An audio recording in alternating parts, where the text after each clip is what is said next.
στην εφαρμογή Vista Create και θα δημιουργήσουμε ένα e-book. Βλέπουμε ήδη την πρώτη σελίδα.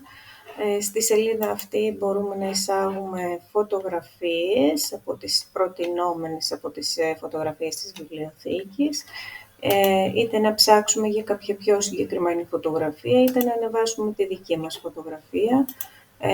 Upload, για παράδειγμα, μία από τις φωτογραφίες της συλλογής είναι αυτή εδώ.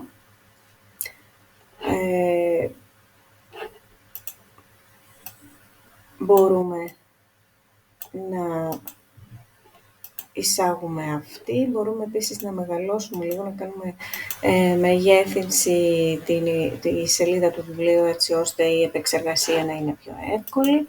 Μπορούμε να τοποθετήσουμε background, επιλέγουμε ένα τυχαίο background από τα προτινόμενα. Επίσης υπάρχουν και χρώματα με τα οποία μπορούμε να αντικαταστήσουμε το background. Μπορούμε να εισάγουμε κείμενο, photo text, αυτό το στυλ του κειμένου. Μπορούμε να πούμε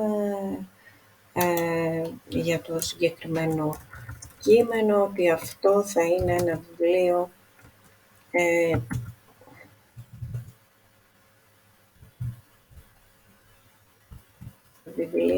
συνταγών.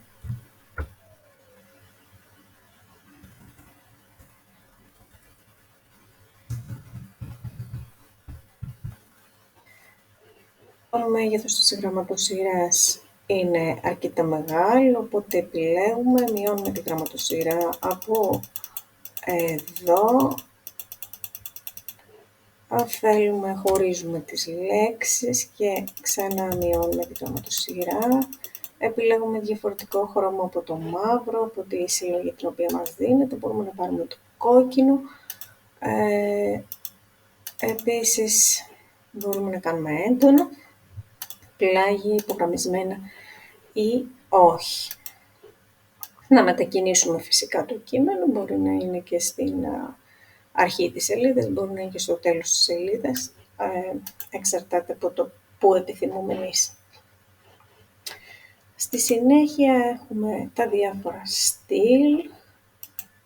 Μπορούμε να επιλέξουμε αυτό εδώ το στυλ, έχει να κάνει με το χρωματισμό. Μπορούμε να εισάγουμε αντικείμενα, στατικά ή animated. Εδώ που έχουμε ένα βιβλίο σχετικό με τις συνταγές, μπορούμε να βάλουμε αντικείμενα, να γράψουμε στην αναζήτηση recipes. Θα βρούμε σχετικά αντικείμενα για να τα εισάγουμε στο βιβλίο μας. Για παράδειγμα, αυτό εδώ που μπορούμε να το μικρύνουμε, να το τοποθετήσουμε κάπου εδώ. Στη συνέχεια μπορούμε να κάνουμε export, να δημιουργήσουμε μία ομάδα από εδώ, να αντιγράψουμε το link και να ρυθμίσουμε ότι αυτός ο οποίος έχει το link μπορεί να το επεξεργαστεί. Είναι εναλλακτικά να εισάγουμε το email των συνεργατών μας, αυτών που θέλουμε να καλέσουμε για να επεξεργαστούν το συγκεκριμένο βιβλίο. Copy link και το στέλνουμε με email. Κλείνουμε το παράθυρο αυτό. Στη συνέχεια υπάρχει δυνατότητα να έχουμε το link για να κάνουμε διαμοιρασμό και στα μέσα κοινωνικής δικτύωσης, να το κατεβάσουμε σαν PDF, σαν εικόνα, εικόνα PNG και JPEG. Download as PDF.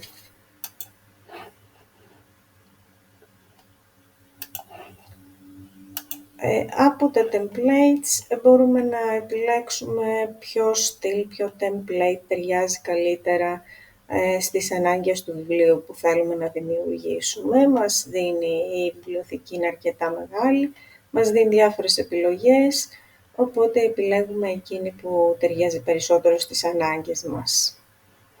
Μπορούμε λοιπόν, αν θέλουμε να πάμε στην επόμενη σελίδα, και να εισάγουμε βίντεο στην παρουσίασή μας. Ψάχνουμε για βίντεο, αν μπορούμε να γράψουμε recipes. Και εδώ μας βγάζει ορισμένα βίντεο με recipes. Εδώ μπορούμε να εισάγουμε βίντεο στη δοκιμαστική έκδοση των 14 ημερών. Έπειτα από 14 ημέρες θα πρέπει να κάνουμε κάποιο είδους συνδρομή με το συγκεκριμένο εργαλείο για να έχουμε το δικαίωμα αυτό.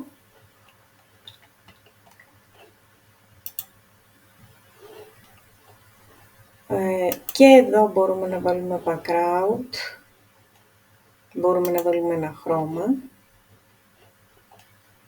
ή και πιο ανοιχτό. Μπορούμε να εισάγουμε φωτογραφίες από αυτές που υπάρχουν στη βιβλιοθήκη, να ψάξουμε στις φωτογραφίες με recipes. Οπότε μπορούμε να βάλουμε μία φωτογραφία.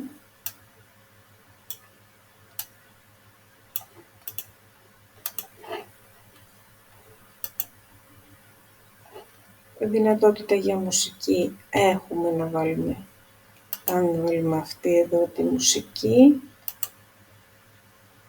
στη συγκεκριμένη σελίδα του βιβλίου θα παίζει και η μουσική.